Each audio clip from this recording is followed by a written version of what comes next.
This is where I left off with turning this Target crate into a Cinderella-inspired room in a box. A couple people suggested it, and I thought it would be a great idea to put this pink dress in a more modern form in the bedroom. I started making a little guide for it, and then I used tinfoil and clay to finish it off. This may not look like your typical princess shape, but I decided to model it more after my body, where you've got a giant rib cage, broad shoulders, and what I sometimes call an apple on toothpicks. Oh, and no butt. Gru bodies of the world unite. Sometimes it pays to be scared of human interaction. I was having a panic attack at Hobby Lobby thinking of having to talk to an employee, so I discovered that plain bandanas work great. There's a lot of fabric and they're very cheap.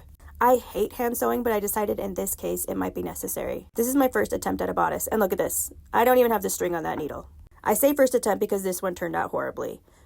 I rallied, put some glue on my arm, let it dry, and after my second attempt, I was able to peel the glue off. And I felt much better. Then it was time to make the underskirt. I did what I think is a running stitch, bunched it all up, and then I made the overskirt out of more of the pink fabric. Please do not judge me, you little sewing experts. Listen, I took 2 weeks in a private sewing class when I was 10 years old, and then I had to do home ec in 7th grade. And that's all the sewing skill I'm working with, so this was a miracle.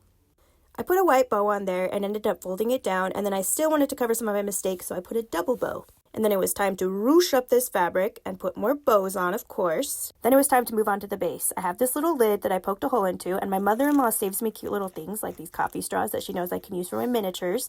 So I used some of those, put it in the dress form, and then put it in the base, and it sort of stands securely. And this is it finished. I kind of shortened it in a minute, but there was no room, so I had to do some rearranging. And then it was time to try it out in there, gracefully as always. And I feel like this is a little too big. I don't know if it's too tall or the giant rib cage is throwing me off, but who knows? What do you guys think? Do I need to shorten it?